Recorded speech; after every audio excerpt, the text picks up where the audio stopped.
Hi, everyone. Thank you so much for joining me. I apologize for being late. That's completely my fault. And I know a lot of you are working parents and have very busy jobs, so I apologize. But I'm really looking forward to having a conversation with you and hearing what's on your minds. And I also want to thank you for everything you do on your platforms to communicate with the American public about everything somewhat that we're doing, but everything that's going on out there. It's really important platforms, so thank you. Hannah, I think we're starting with you. Hi, Jen. How are you? I'm great. How are you? Good. Thank you so much for having us here. Really appreciate it. I'm Hannah Bronfman, and I am a wellness entrepreneur. I'm the founder of HB Fit, and I wrote a book called Do What Feels Good. And I'm just going to hop right into my first question here. So research shows that there are many benefits of high-quality preschool associated with the development of children, such as improved reading and math skills. In addition to the benefits for children, preschool increases labor force participation among women, which boosts family earnings. In President Biden's American Family Plan, he calls for free, universal, high-quality preschool to all 3- and 4-year-olds.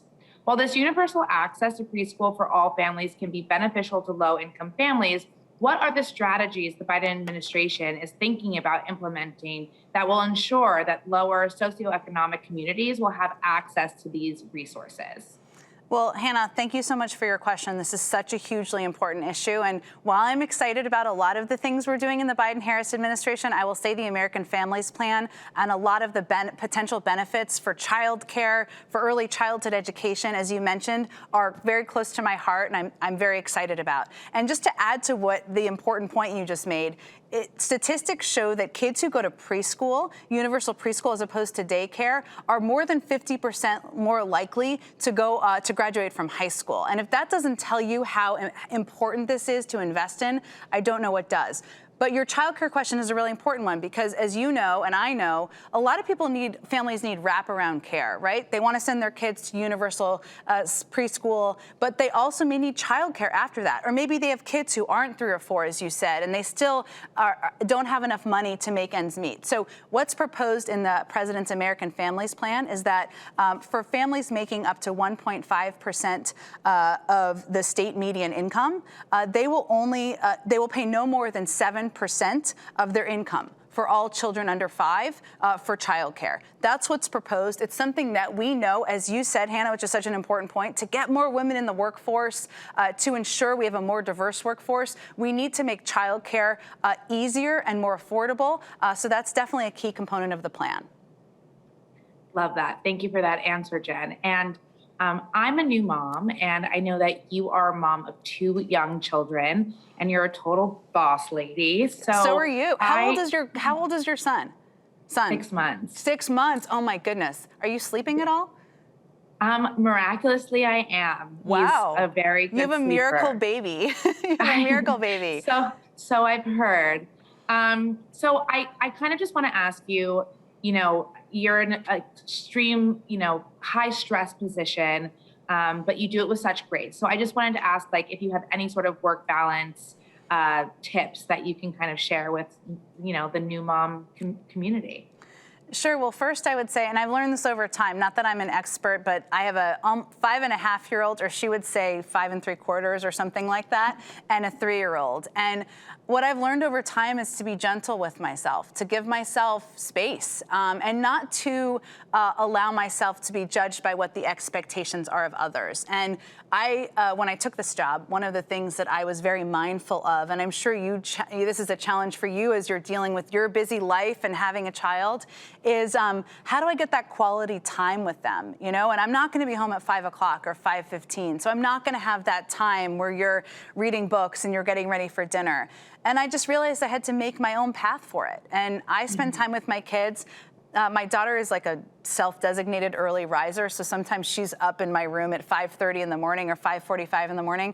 I spend time with them early in the morning. We get quality time. This morning we read Lady and the Tramp before I came to work. I have a whole life sometimes before I come to work, but that 45 minutes of time is my time, is quality time for me. It doesn't have to look like what it looks like for everybody else, but that's one of the lessons I guess I've learned over time, and I hope other moms who are close followers of yours or other parents, dads too, they're also important, be gentle on themselves and don't let the expectations of others on what your work-life balance needs to look like determine what your path forward is. Amazing. Thank you so much. And I just really, again, thank you for having us all here today, because this is a very, monumentous moment for all of us, I think. So thank you. And thanks for chatting. You have a miracle baby, and keep rocking it as a working mom. Thank you so much. All right. So Drew and Jonathan, I think you're next. Can I just say first that my daughter, I'm sure I don't know if this is your TV demographic, but my 5.5-year-old is obsessed with your show. She loves home shows. That is her ask. Amazing. More than Disney movies.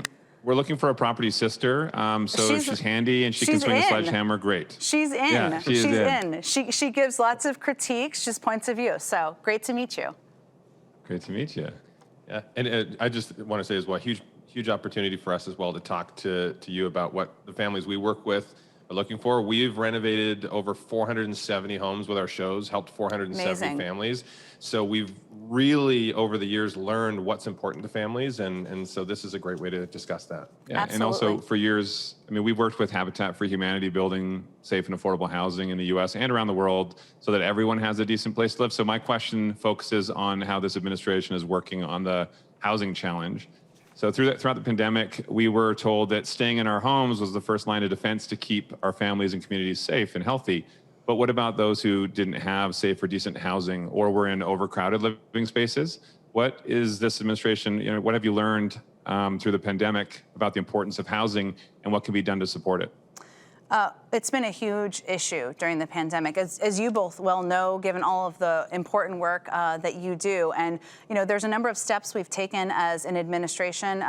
We've, of course, supported and put in place an eviction moratorium that has allowed many people to stay in their homes. At the end of April, there were over 6 million renters who had not paid back rent, according to the U.S. Census, making them more at risk of eviction, which really tells you how widespread this challenge was, as you both know, but across the country. And, the pandemic, we focused a lot on the health component of this, but this is a dual crisis. This is also an economic crisis, and one that was impacting people who were having a challenging time staying in their houses, of course, being able to buy houses, but even stay in their homes they were renting. So that's an area we supported. A total of $45 billion in rental assistance has been made available to Americans, including $21.5 billion in the American Rescue Plan. And so that's something that we have gotten out there into communities just even over the last couple of months.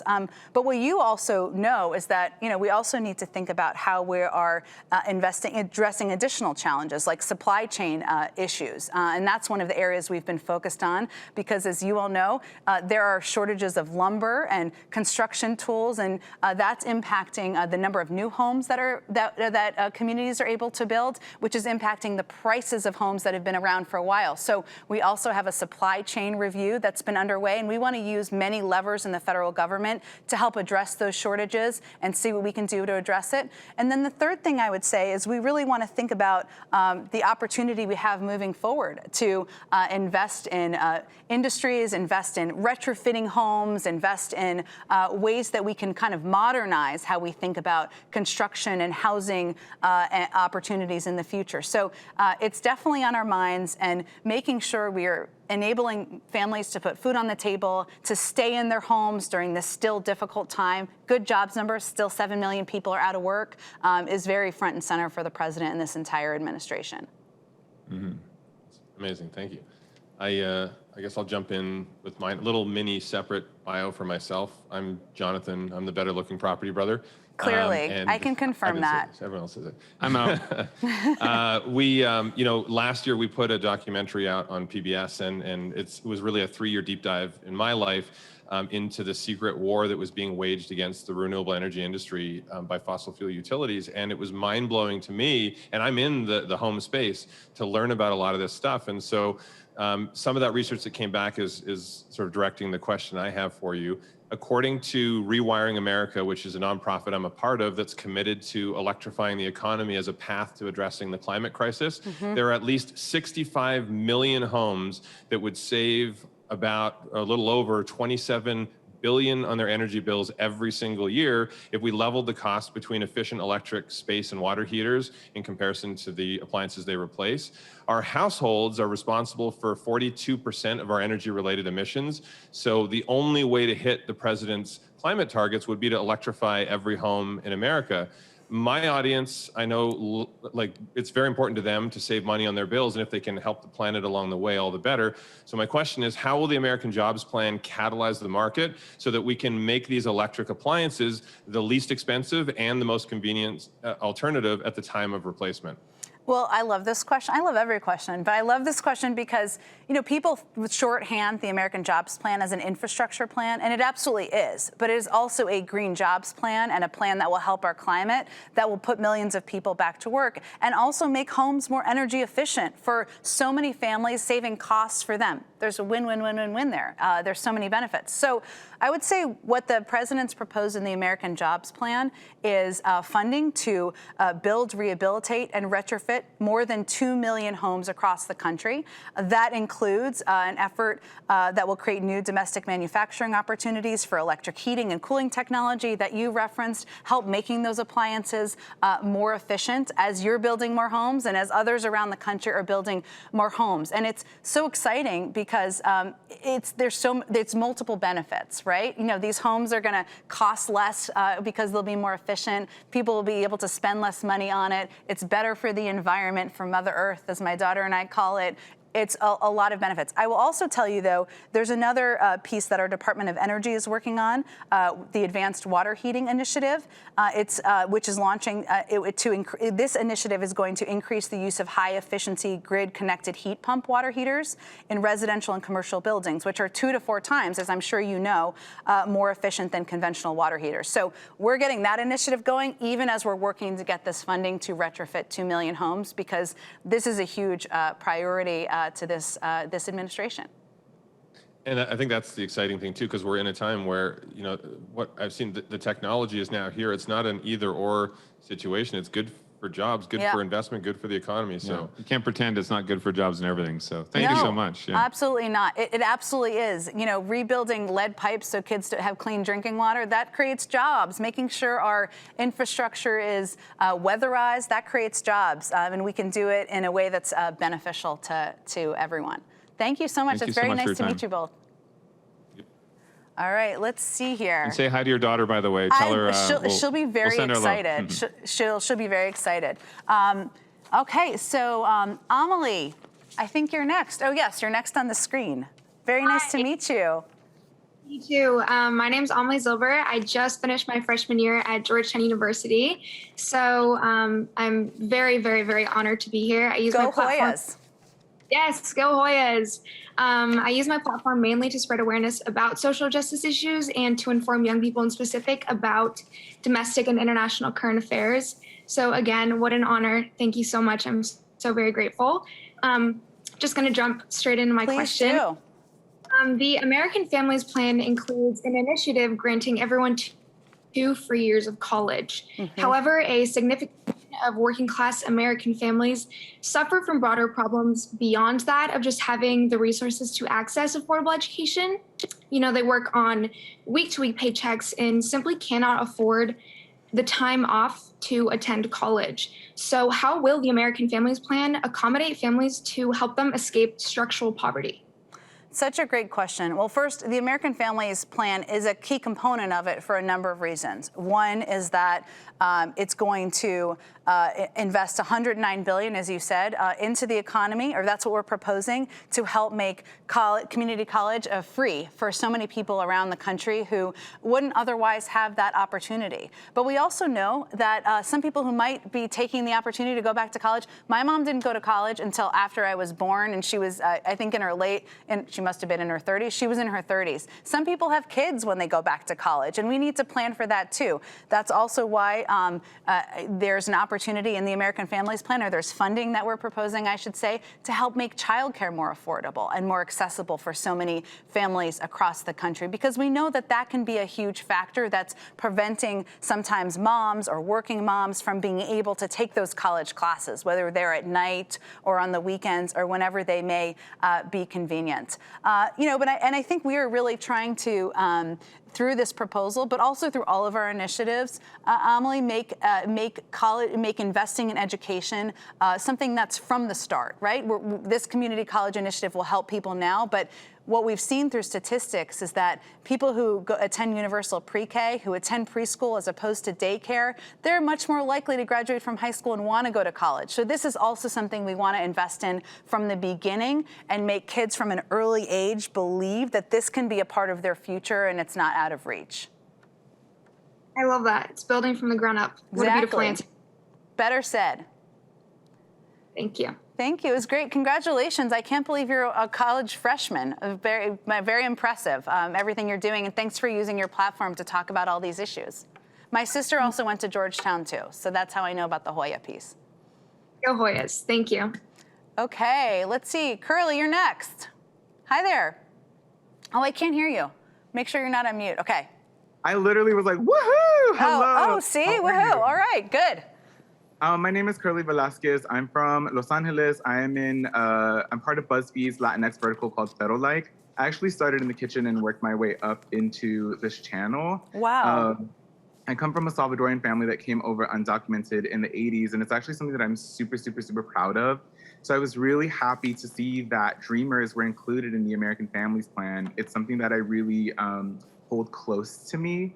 I was wondering, are there any other like benefits for Dreamers, and will there be other opportunities for people who are looking to go back? Yeah.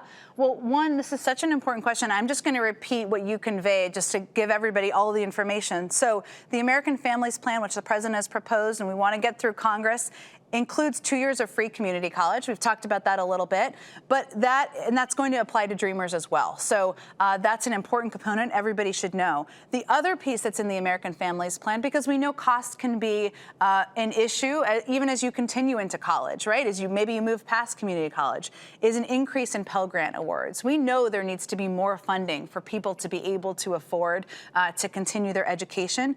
So that's a component as well. But overall, I think the president's been a long supporter of Dreamers, as I think you well know, and he believes that a path to citizenship should be possible and should be something that Congress can work together on in order to bring people out of the shadows and make sure that people don't have a fear about what their future looks like. College and education is a part of that, but also we want to move forward on legislation to make sure Dreamers feel protected across the country, even beyond that. Absolutely. Thank you so much for that. I mean, we are all watching. The community is so eager to see what's going to happen. Thank you for answering that question. And yes, we are here. We are definitely watching. Great. You should be. Keep holding everybody accountable. And thanks for using your platform to communicate with so many people. Oh, trust, we will. Thank you so much. All right. Benito, hello. Hi, Jen. Hi, how are you? I'm good. How are you? I'm great. I love your yellow. It's very happy for a Friday afternoon. Thank you. I'm trying to bring you sunshine. Great. You're bringing it. Good. Okay. So my name is Benito Skinner. I'm a writer, actor, and content creator. And my question for you is, I come from a family of teachers, both my parents and sister. And growing up, I would often watch them work late into the night, even spending their own money on school supplies for their classes. And I think a school is only as good as its teachers. So after an insanely hard year, what does this plan do to support them?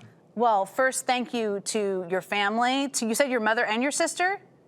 So my mom, dad, aunt, sister, yeah, wow. A lot of teachers. You're a family of educators. One, thank you to all of them. Teachers are hugely unsung heroes who don't wear capes. I think as a mom and so many millions of moms across the country, we have an even greater value for teachers after the last year and seeing what they do. My mother-in-law is a retired teacher too, so I have some in my family as well. Yeah, it's amazing. She taught my daughter how to read over Zoom. It's incredible.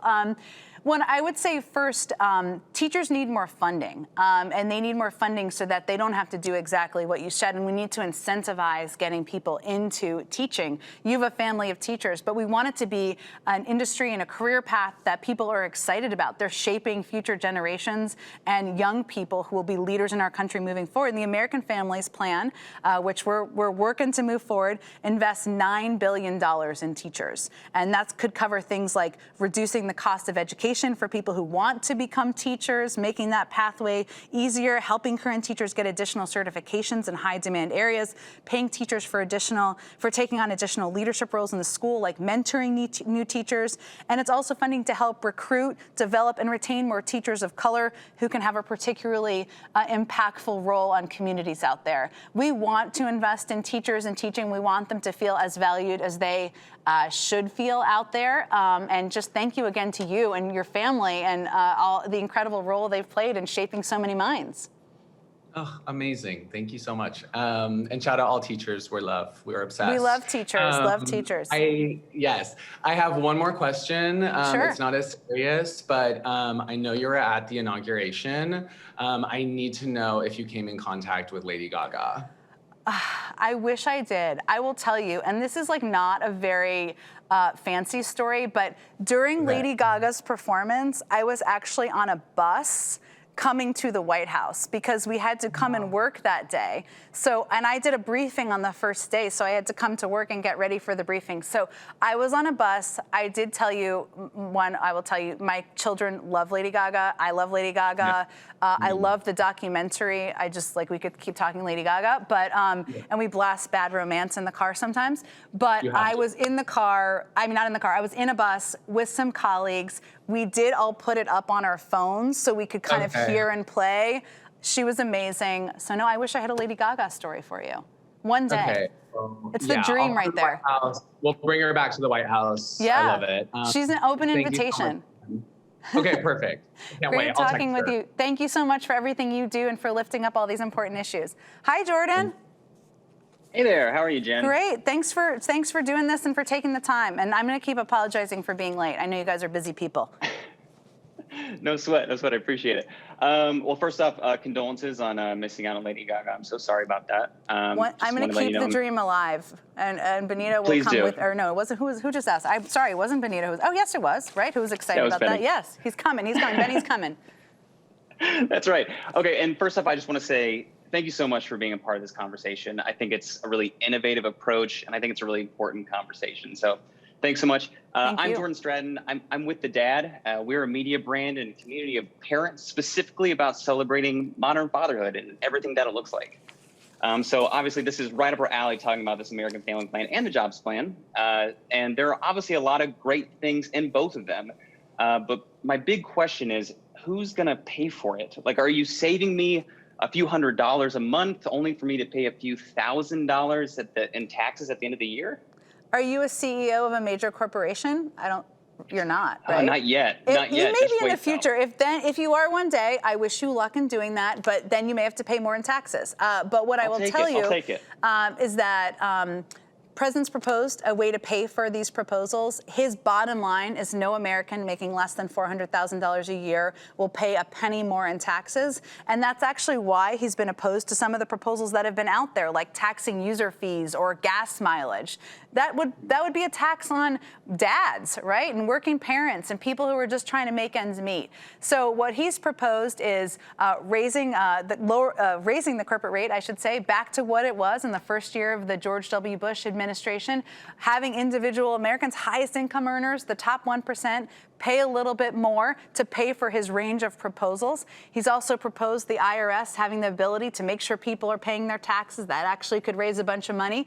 And making sure that some of these companies that paid $0 in taxes over the last few years has to pay a minimum of 15%. So I bet you are not going to be hurt by this in any way. You'll benefit because future kids, as a member of the dad community, you'll be able to help tell your dad community that universal pre-K could be a real thing. Community college in the future could be a real thing. We'll have a better road to take our kids on to preschool. So there's a lot of benefits, and we've proposed ways to pay for it that won't break the backs of working parents, dads, moms, either way. I'll also say, since you gave me the opportunity, I would not be able to do this job without my husband, and and like a dad. He's an amazing dad. I'm like getting emotional. He's an amazing dad. I don't know why. He's an amazing dad, and I am so fortunate, as many working moms have, and as many working women have out there, to have a partner who does the childcare, who does the wake up, who does the to bed stuff, and I'm hugely lucky. So a shout out to all the dads out there for doing that. It's hugely important, and thank you. It definitely is, and it is a team effort. We just need more dads, it sounds like your husband, and fewer ones that consider watching their kids babysitting, because come on. Yeah. We're not all about Watching that. your kids is not babysitting. We can. No. That's a T-shirt. We can wear together. Okay, good. Thank you. So speaking of parenthood, I'm going to pivot just a little bit. Sure. So kids constantly ask for expensive toys, and even when the answer is a definite no, parents often respond with a maybe in order to avoid like a nuclear meltdown in the middle of Target, So, but then they have to deal with the relentless follow-up questions like, why not now? Like, when will it be happening? That kind of thing. And I feel like this is a relatable situation for a press secretary. Any advice on how to shut that down effectively? Well, I think parents could try this with their kids, and we'll see if it works. I'm not going to be able to get you that toy now. I'm happy to discuss this next week when we have an opportunity to have this conversation again. So we should tell toddlers we can circle back. That's what you're saying. Yeah, some version of that. Absolutely. I like that. And we'll see what's possible. Punt it to the We'll birthday. forward that along. That's my shorthand advice. Something you could ask for your birthday. I love it. Add it to the list. That's great. Add it to the list. Thank you so much. All right. Chriselle, how are you? Thanks so much for joining us and for your patience. Of course, thank you for having me. I am so excited to be here. I'm Chriselle Lin, and first and foremost, I am a mother of 2 girls, a 6-year-old and a 2-year-old. I am the co-founder of BUMO, which is reimagining the future of family, bringing childcare solutions to the workplace so parents can continue to thrive in their career so they don't have to choose one or the other, right? So the American Family Plan is just something that I feel so strongly about. So my very first question is, the American Family Plan will guarantee 12 weeks of paid parental, family, and personal illness and safely by year 10 of the program, and then create free pre-K for children for 3 to 4 years old. Are there any plans to support working families and parents with children that are younger than 3? Because there are so many working parents and moms, especially, that have to go back to work immediately. Yeah, absolutely. And you're right. I mean, this is an important piece because, one, a lot of people have kids who are under the age of 3 and 4. I have now, my youngest is 3, but you do. And I know many people who follow you and pay close attention to what you have to say as well do as well. The American Families Plan proposes $225 billion to make childcare more affordable. And the way that we're approaching that is to ensure that families that are making just 1.5% over the state median income range will only have to pay 7%, a max, I should say, of 7% in order to have affordable, high-quality childcare. Because we know if we're going to get more women back in the workforce, if we're going to make sure we have a more diverse workforce, if we're going to make it possible for a lot of families to engage in the workforce, we need to make childcare accessible and affordable. So that's a piece of the proposal I'm really excited about. It also extends the child tax credit by 5 years, which is something that will give working families and parents a little extra money in their pockets and hopefully help make ends meet as well. That's incredible. I mean, I think working parents need the support more than ever coming out of COVID. So this is really, really exciting for myself and the community. And a personal question I have for you, Sure. Jen. As a mother of 2 and serving as a White House press secretary, I'm sure you come across a lot of challenges. How do you face holding such a prominent position while balancing the demands of motherhood? Well, thank you for that question, and thank you for what you do as a role model, as a working mom with 2 little kids, and it's a balance. Some days it's messy. The sausage making is a little messy behind the scenes. What I will say is that my kids have made me better at what I do. They're grounding. They bring me down to earth. They have no idea what I do at the White House every day, nor do they care. And they're a reminder of what's important. And some days that is kind of the most valuable, best thing that happens in my day. My 3-year-old son calls himself the hug machine. I don't know if he'll do this forever, but a hug from him, which he has a lot of pride in, it kind of makes any stressful day go away. And so, that's first and foremost. But I also will say what I've learned over time, and you've probably learned, is not to be too hard on yourself. Some days are imperfect. Some days I forget to buy a birthday present for the birthday party. Some days I forget to send the permission slip or to make sure we have a babysitter for the weekend or whatever it may be. Sometimes my kids eat Cheetos. It's okay. And I try not to be too hard on myself or harsh on myself, and just kind of stay grounded in what's important, which is probably like those hugs from the hug machine. I love that. My kids had McDonald's for dinner last night. It's okay. And you know what? They got up this morning and they're probably absolutely fine. So there you go. Be gentle on yourself. Thank you. Great talking with you. Okay, Brittany. Hi, Brittany. How you doing? Hi. Thank you for having this conversation with us today. This is really exciting. I am a digital content creator. I'm also a mom to a 14-year-old, and I am currently pregnant, expecting one. Congratulations. Soon, so I'll be a You look amazing. Newborn mom again. Yeah, congratulations. Oh, thank you. So I wanted to ask you, an issue that became especially apparent during the pandemic is just how many children rely on daily meals provided from the public schools. And I want to ask, how will the AFP help families who are worried about making sure their kids get enough to eat when school is out in the summer and during holiday breaks? This is such an important question, and one I will say on a personal level kind of breaks my heart. I live in a suburb of DC, and there are still many, many people who don't have enough food to put on the table, and you wouldn't think of that necessarily of the community I live in.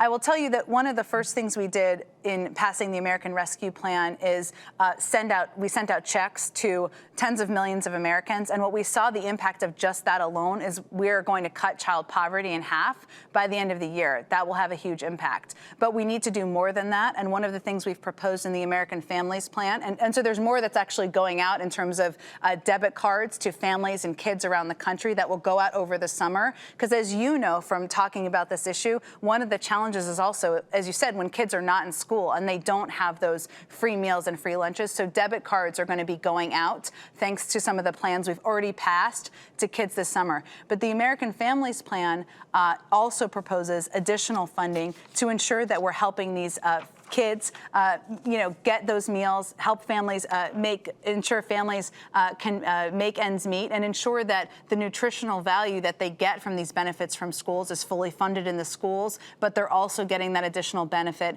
in the summer. So this is a really important issue. I'm really grateful to you for elevating it, because I think we don't talk about it enough, and the impact of poverty on childhood nutrition and kids getting access to basic meals. And it's something that's front and center to the Families Plan, and something we've already worked to pass funding for, so we can ensure we're helping kids make ends meet even in the upcoming months while we're trying to pass that legislation into law.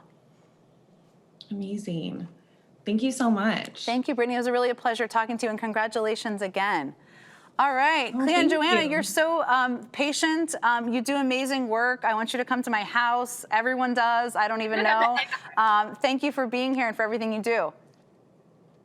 Oh, we are so grateful, Jen. Thank you so much for having us. And we are obviously working moms, and we both have 2 kids each.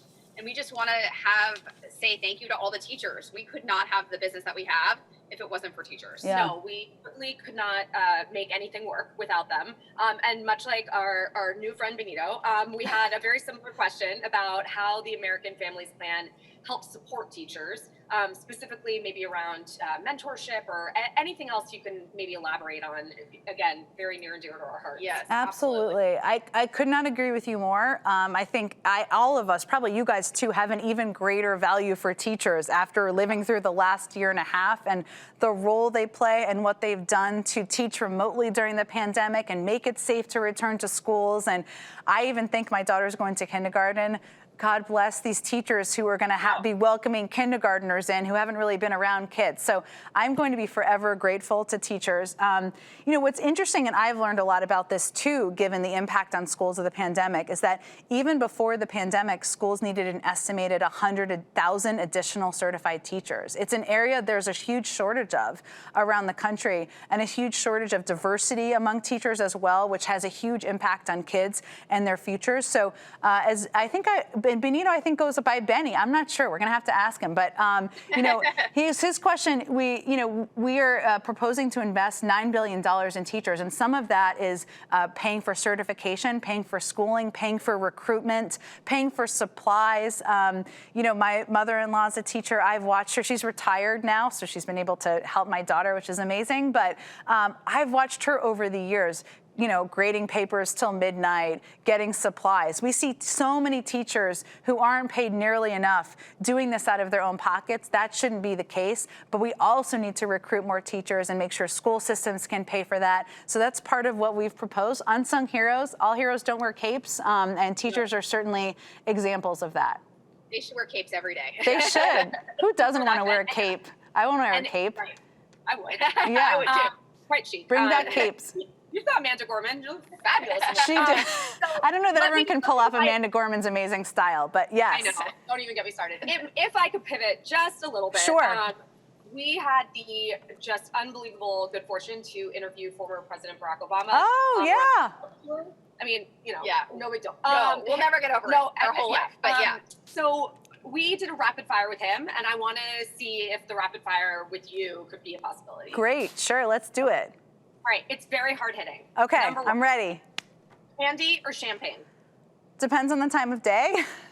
I would say candy for the majority of the day. I'm like Elf. I would eat candy for every meal if that were an option. I'm an adult. I could, but it wouldn't be very healthy. I do. But okay. I'm with you. I'm a candy spirit animal. I see you, Jen. All right. Digital or paper? Primarily digital, even books, but I have a little old schoolness to me, and I still subscribe to the Sunday New York Times, which when I see it on my kind of driveway, I get kind of excited.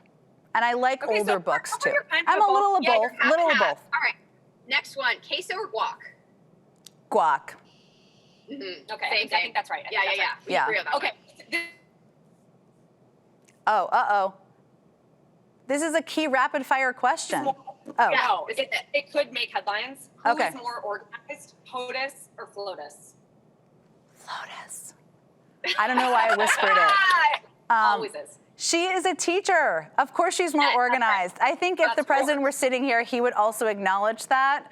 Totally. I'm pretty, I have not done like a rapid fire analysis of their organization line by line. And the president obviously is pretty organized given he's the president, but she's on it. She's a teacher. She's, yeah, I would follow her organizational methods.